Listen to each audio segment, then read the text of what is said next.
first. Well, are we talking about people that are citizens of our country or not? No, you're not deporting citizens at this point. Well, let me ask you, did they get hearings when Biden allowed 21 million, because I think the number is 20 million people to flow into our country? You had 21 million people that came into our country through a stupid open border, and they were prisoners, and they were people that you don't want in many cases in our country, right? They came from all over the world. They came from the Congo. They came from South. They came from all over the world. We're talking about some of the roughest countries in the world they had here, including terrorists, by the way. Now, but did we give them a hearing when they came in? Well, the law requires that every single person who is going to be deported gets a hearing first. Well, do you acknowledge that? I'll have to ask the lawyers about that. All I can say is this. If you're going to have 21 million people, and if we have to get a lot of them out because they're criminals, we're going to have to act fast. We can't. Do you think we can give 21 million trials?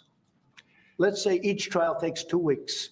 Is that what you want us to do? The law give is 21 the law, million? Sir. The law is the law, and you're the law doesn't say anything it. About trials. No, not trials, hearings. I said These hearings. people came in, they're not citizens. They came in illegally. They came into our country illegally. And we have to get them out. There's a legal process for that. I can't, sure, and we follow the legal process. I can't have a trial, a major trial for every person that came in illegally.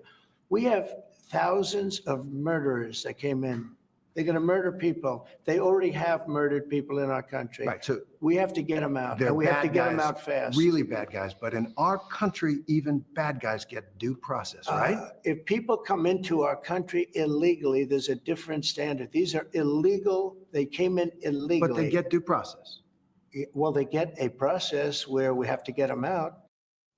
They get a process, the president there saying. And according to our latest ABC News poll today, 46% of Americans approve of Trump's immigration policies, but 48% say his actions deporting undocumented migrants may have gone too far. And the courts have put many of his immigration policies on hold. So what happened over these first 100 days from the border to El Salvador? Our Matt Rivers has this in-depth report. We get grabbed in the morning, about 4 in the morning.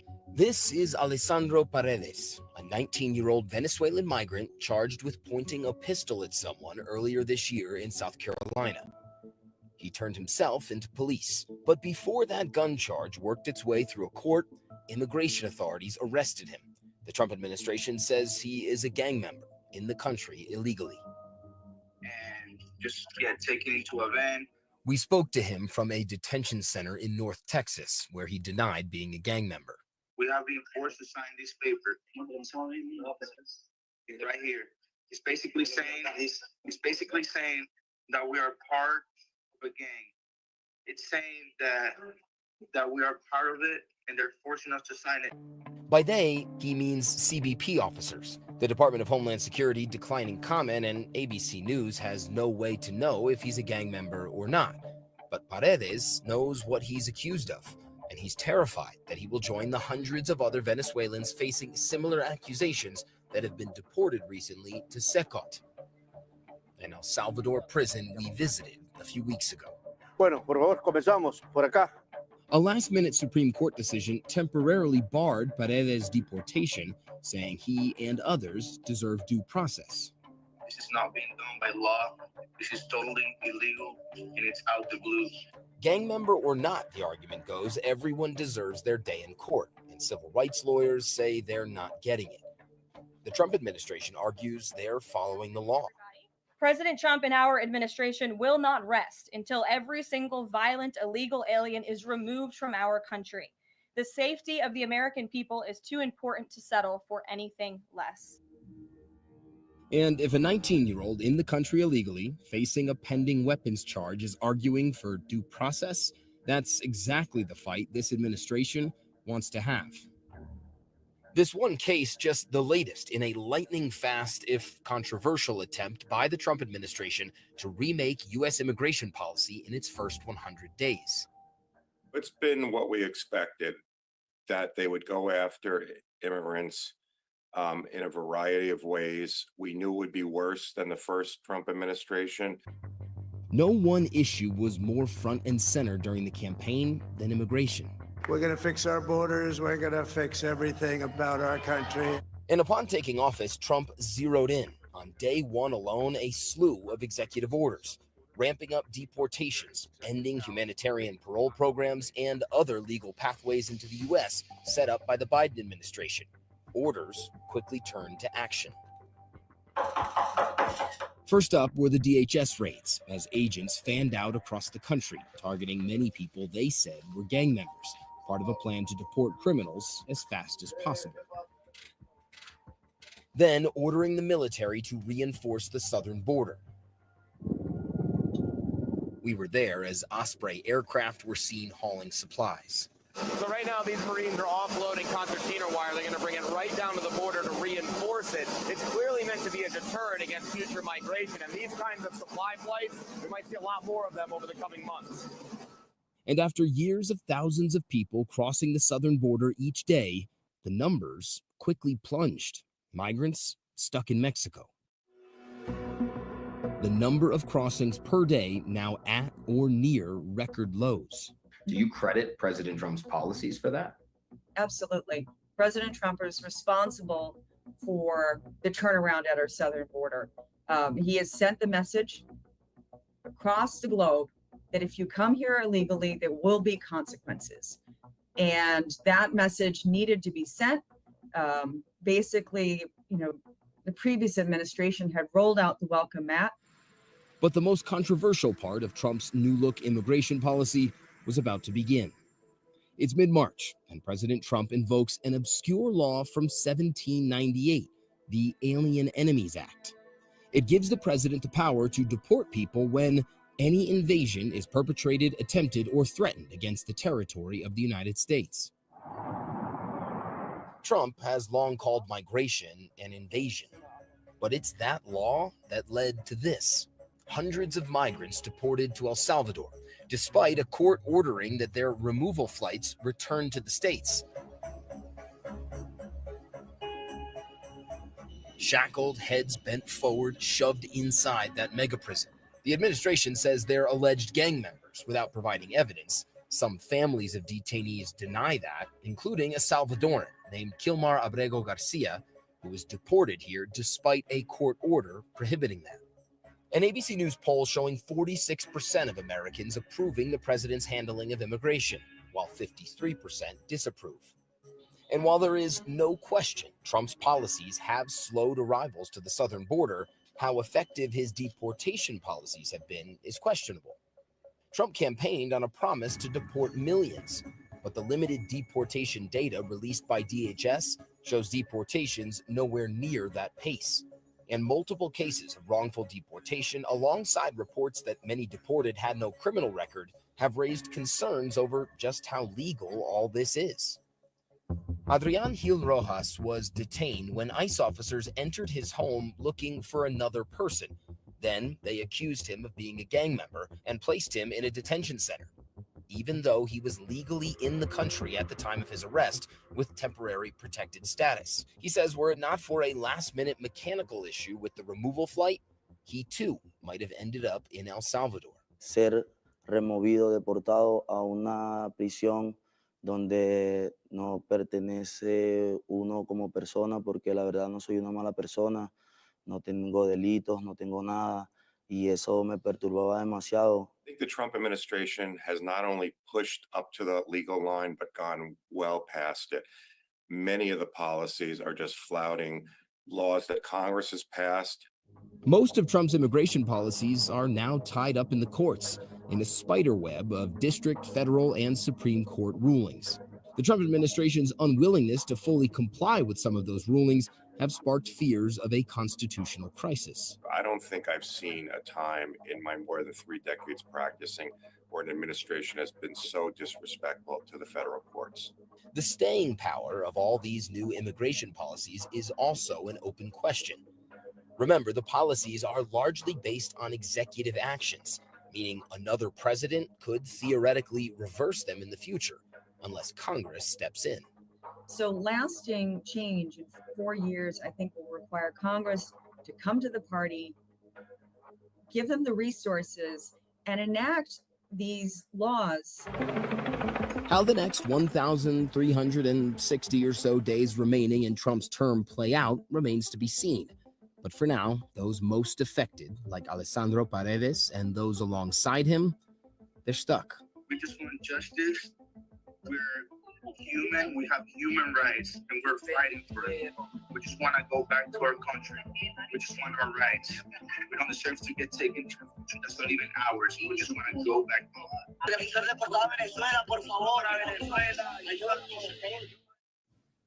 And joining us now to talk about all of this in the administration's aggressive immigration policies, but also America's shifting foreign policies under Trump, is Matt Rivers from Mexico City and Mick Mulroy. Mick, of course, is the former Deputy Assistant Secretary of Defense for the Middle East and a national security and defense analyst for ABC News.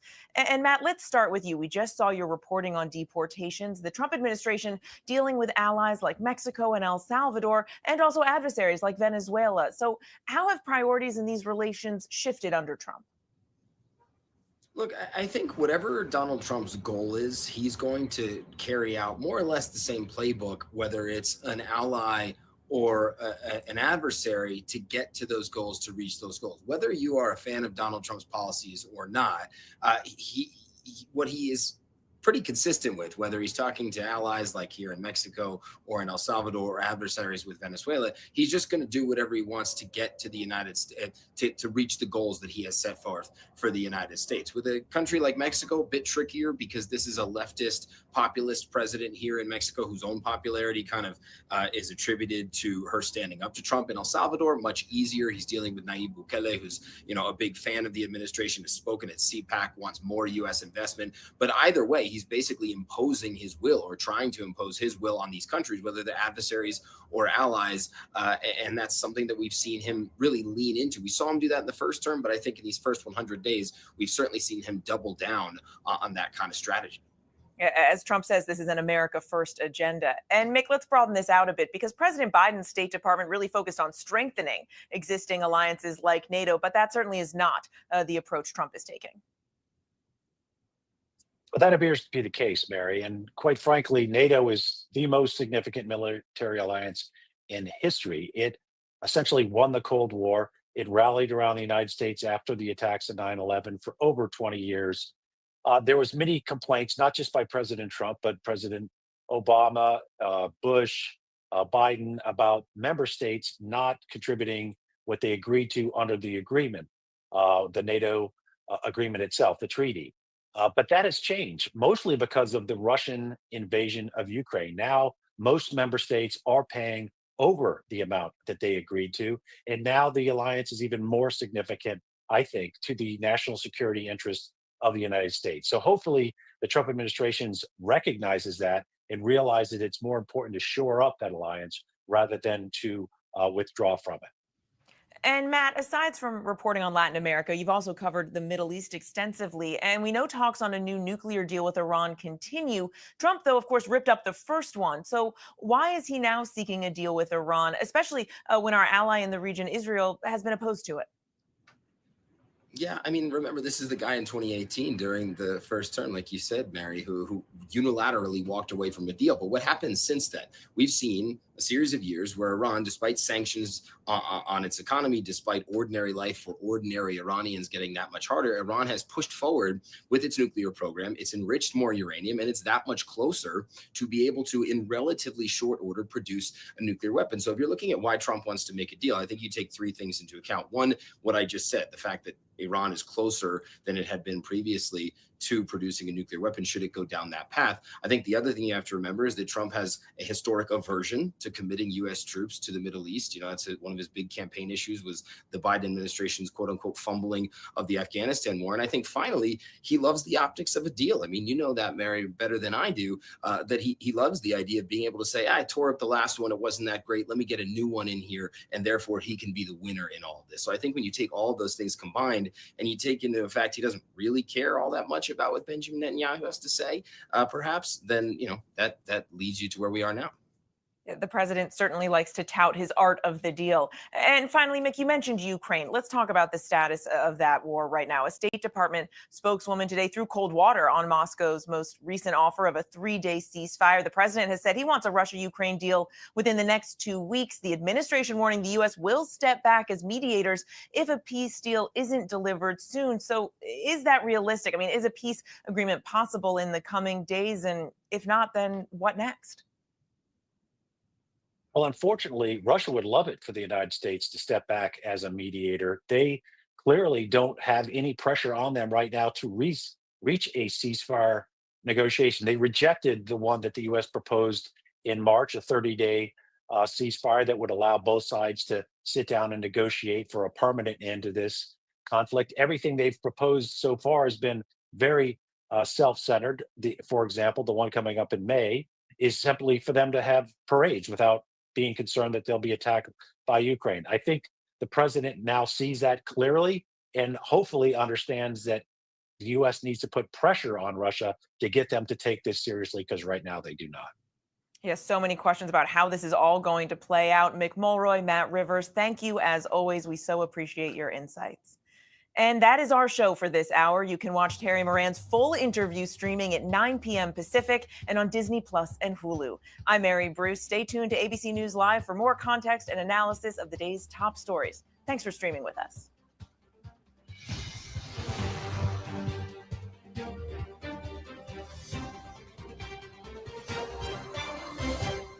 This Mother's Day, luxury is how Mom defines it. Of course, she might define it a few ways. Dad, I did it! Celebrate Mom luxuriously with the perfect gift this Mother's Day. Only at Jared Jewelers. Game night. Mom's turkey. A smoky masterpiece. Govee Light Dream View. Syncs with your beautiful neck. Govee Light. Game night. Leveled up.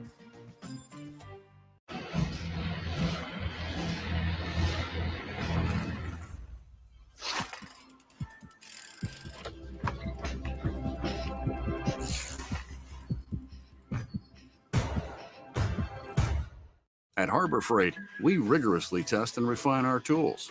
Look no further than Harbor Freight.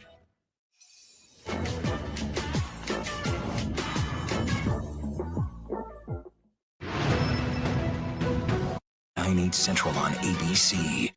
In Vancouver for the final stop of the Taylor Swift Eras Tour, I'm Rebecca Jarvis, and wherever the story is, we'll take you there. You're streaming ABC News Live. Tonight, the ABC News exclusive, one-on-one with President Trump in the Oval Office. President Trump's first 100 days in office, Terry Moran with the president tonight. Facing an historically low approval rating, Terry asks the president about his tariffs and higher prices, about the U.S. economy as a whole, immigration, the war in Ukraine, and how President Trump responded when Terry asks if he still has confidence in his defense secretary, Pete Hegseth. Also tonight, we're tracking life-threatening storms at this hour, Cincinnati to Syracuse, from Texas all the way up to New York. 45 million Americans on alert for possible tornadoes, thunderstorms, and dangerous winds tonight, gusting up to 90 miles per hour. Ginger Z standing by with the forecast. Tonight, the horrific crash, a car driving through a field and then smashing through a building with an after-school program, the car coming out the other side. 4 girls killed, what authorities are now saying about the driver.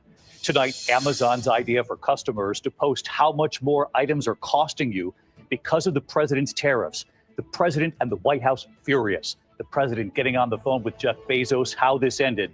And do customers have a right to know why prices are going up? North of the border tonight, the election victory in Canada. After President Trump's tariffs and talk of making Canada America's 51st state, Canadians rejecting it all, fueling the Liberal candidate Mark Carney to victory. The Prime Minister's warning after the election, we are over the shock of the American betrayal, he said, but we should not forget the lessons. Here in the U.S. tonight, the construction workers killed when the scaffolding collapses.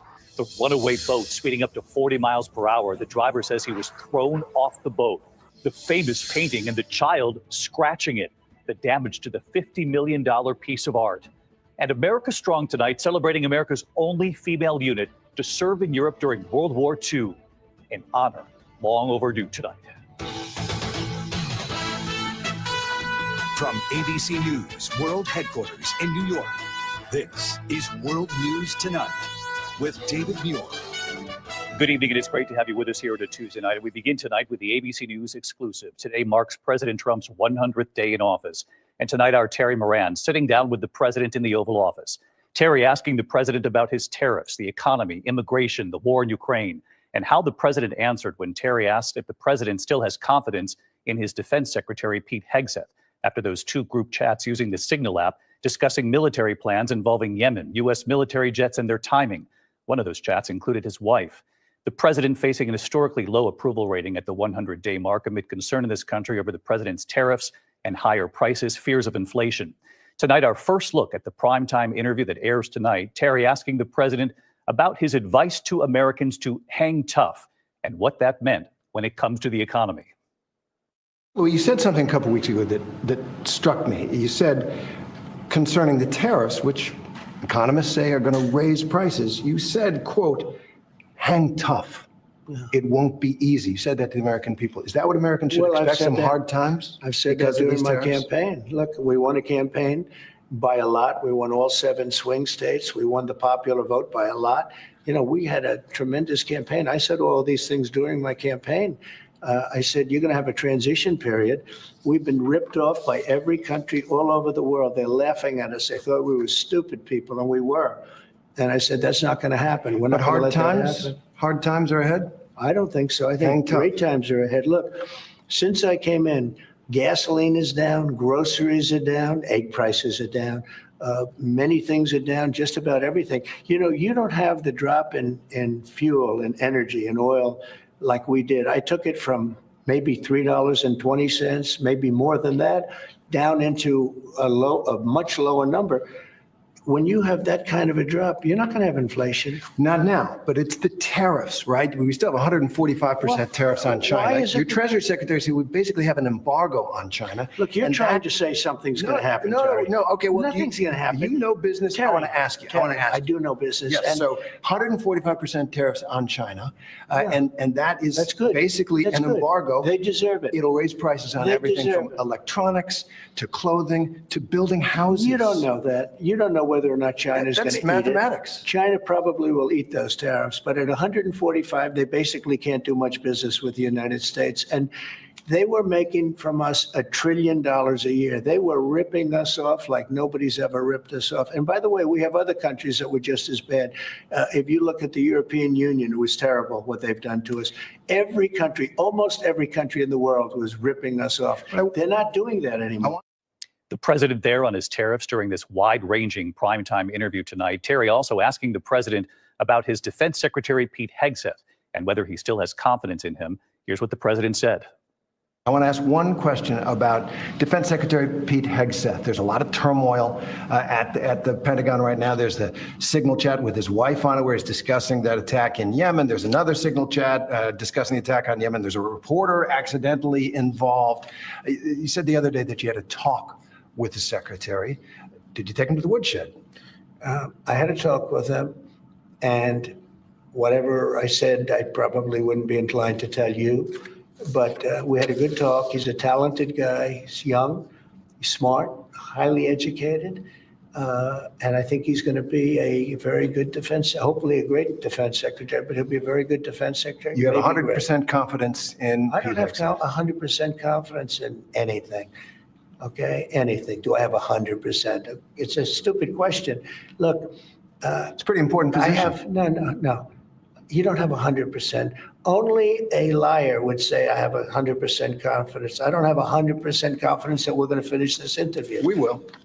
Of course, the interview did continue. You did finish it. The president was, and we should point this out, willing to answer a multitude of questions here. Let's bring in Terry Moran. He's live at the White House tonight. Terry, of course, I read through the entire transcript. You asked about the economy, immigration, the war in Ukraine. You asked about Elon Musk and Doge, the federal cuts. This is a wide-ranging conversation tonight. It sure was, David. We covered a lot of ground. As you say, the president was really eager to talk about immigration, his efforts on the border. That's something that he considers a big success. We also talked about Vladimir Putin and whether or not President Trump still trusts him. And we got a rare look inside the Oval Office that he has really transformed. It was fascinating. We look forward to it. Terry Moran live at the White House. Terry, thank you. Tonight, the full ABC News exclusive interview, a primetime special President Trump, the first 100 days, the interview in the Oval Office tonight at 8 p.m. Eastern, right here, 7 p.m. Central, right here on ABC. Our thanks to the president and to Terry Moran. In the meantime, we turn to the other news this Tuesday night. More than 45 million Americans on alert for dangerous storms from Texas, really all the way up to New York, Cincinnati, Pittsburgh, Buffalo to Syracuse, all bracing tonight. Strong winds and rain amid tornado warnings in Potosi, Missouri, damage to planes and buildings. This is the Springfield Airport, and storms ripping off the roof of a business in Nixa, Missouri. Chief Meteorologist Ginger Z with the images coming in at this hour and the forecast. Tonight, powerful storms targeting multiple states across hundreds of miles from western New York to the Ozarks. Families anxiously watching the skies in Springfield, Missouri. Is that rotation up there? You can hear the roar of that downpour. There's like branches coming down. Winds gusting up to 90 miles per hour. South of there, heavy damage in Nixa, Missouri. The roof of this business splintered. Outside Columbus, Ohio, children running when the storms erupted just as classes let out. All right, we're in it. Take a look. And Monday night, south of Minneapolis, KSTP meteorologist Jonathan Uhas tracking storms near Faribault, Minnesota. This is the tornado-warned part of the storm. We're driving right through it. If there's a tornado, it's right here.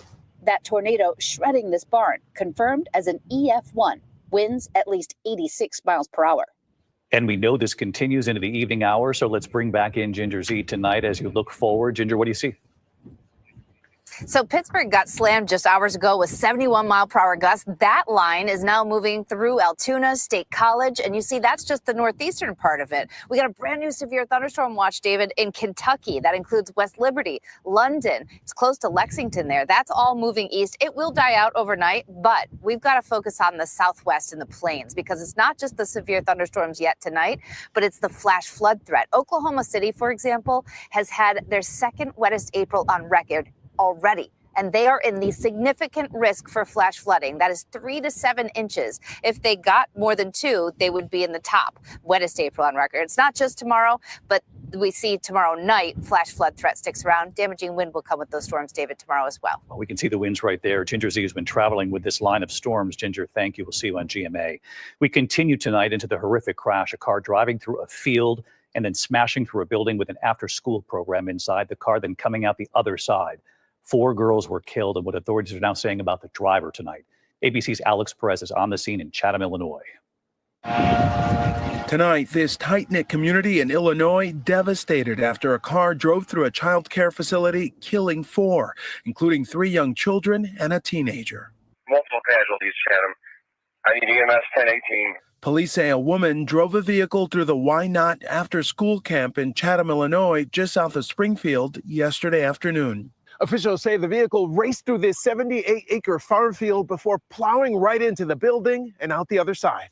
Witnesses watching in horror. Kill some kids.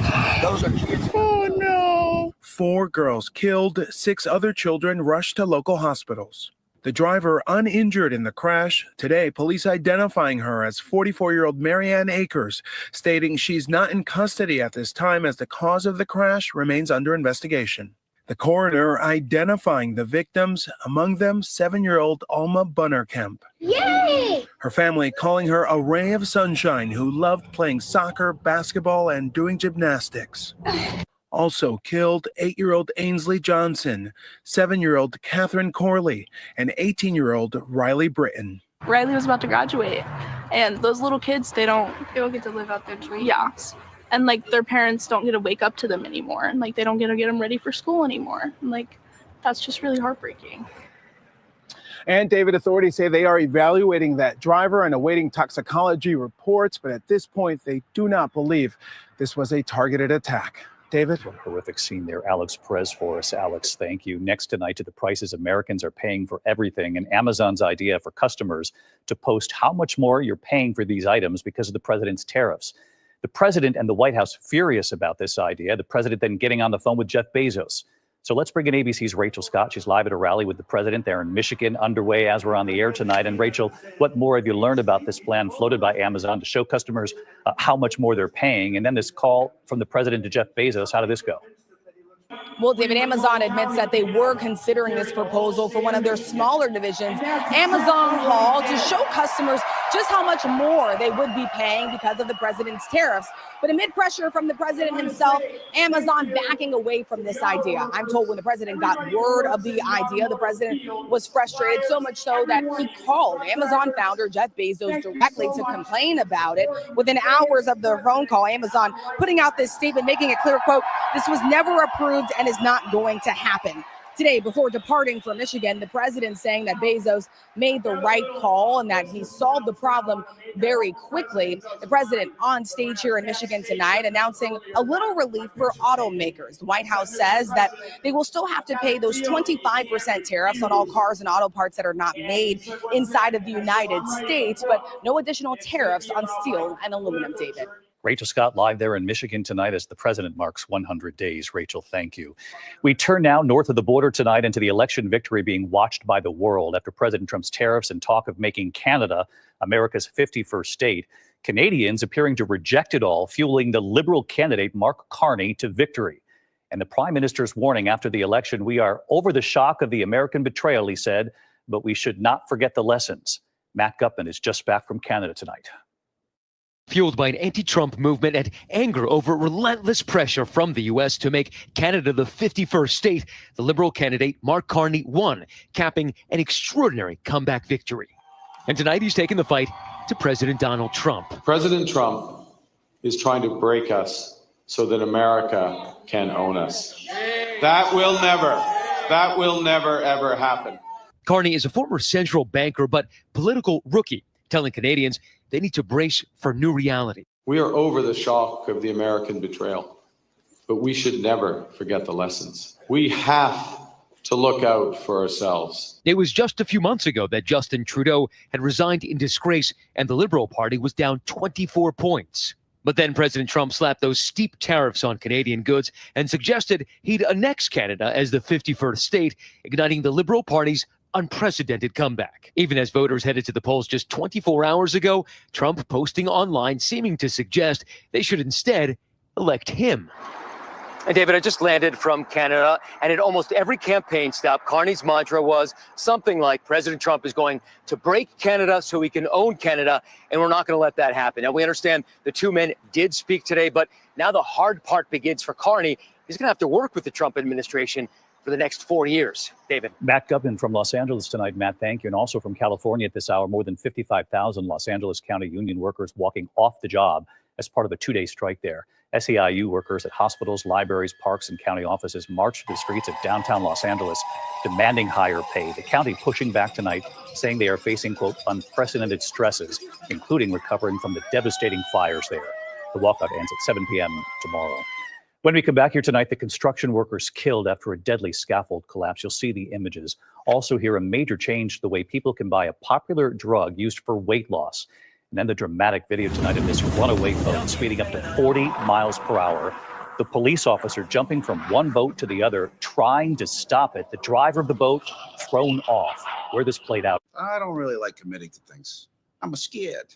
But when Verizon announced that I could lock in a low price for 3 years, I mean, yeah. That's what I'm talking about.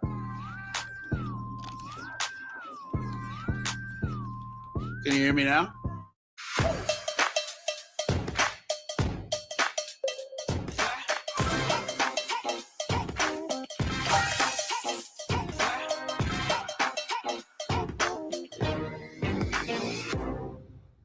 You finally found it, the home of your dreams, except for that one shower. Now it's time to make it yours. And Floor & Decor's unmatched selection and style expertise can help. Schedule a free appointment today.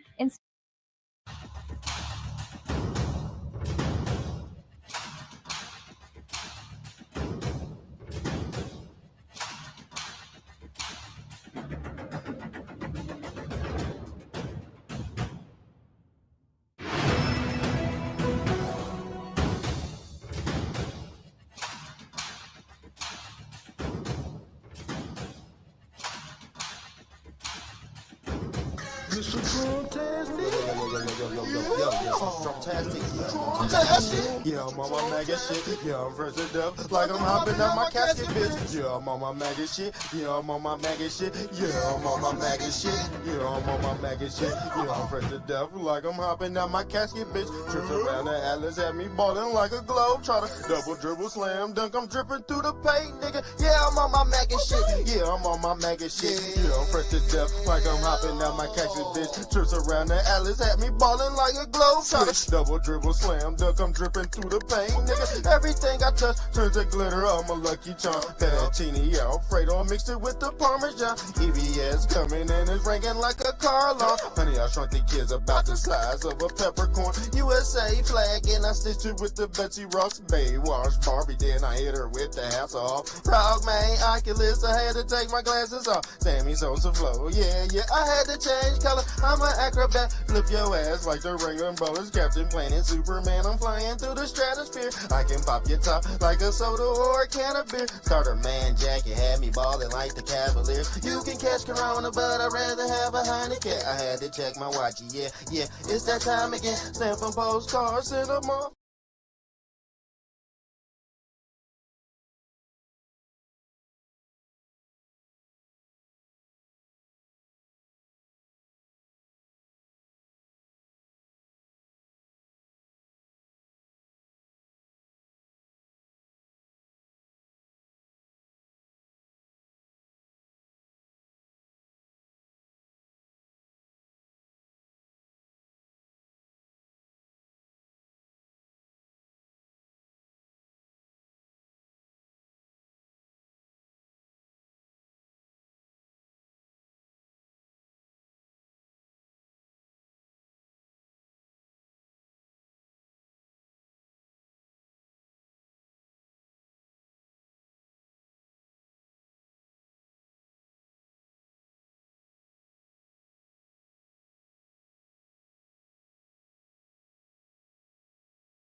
Mr. Trumptastic.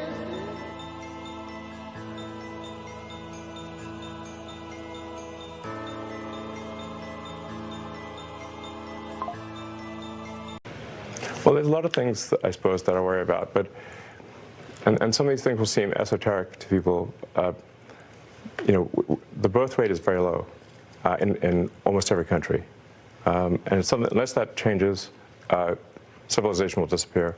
America had the lowest birth rate, I believe, ever. That was last year. Places like Korea, the birth rate is 1/3 replacement rate. So that means in 3 generations, Korea will be 3 or 4% of its current size.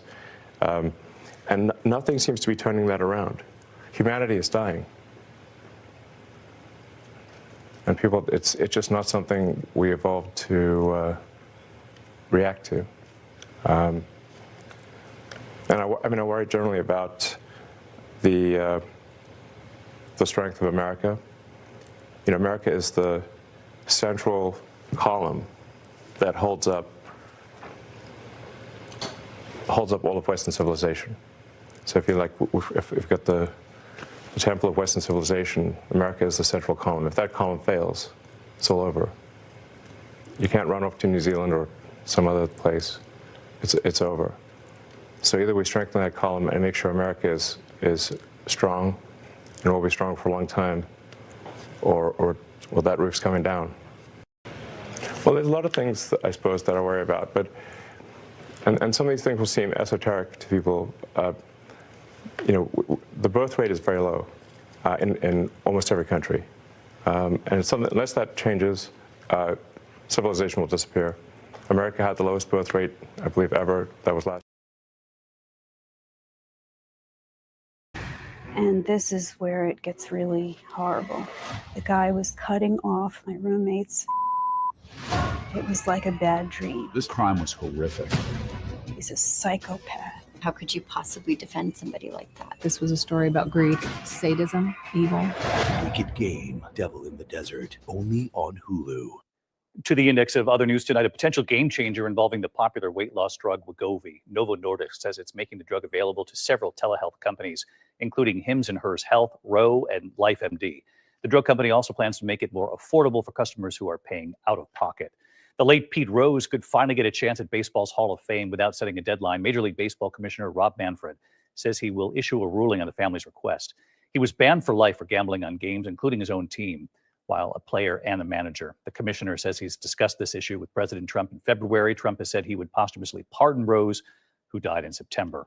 Tonight, the child at the museum scratching a $56 million painting in Rotterdam. Museum workers having to remove the famous painting by artist Mark Rothko. They say it was scratched in several places. The museum tonight believes it can be restored. No word on whether the family will be held responsible in any sort of way. When we come back here tonight, an honor long overdue, celebrating America's only female unit to serve in Europe. Run it up. I've been running, but I'm never running out of luck. I get ready, then I do it, take it back and double up. Try to copy, but they never, ever do enough. I can show you how. Let me show you how to get it.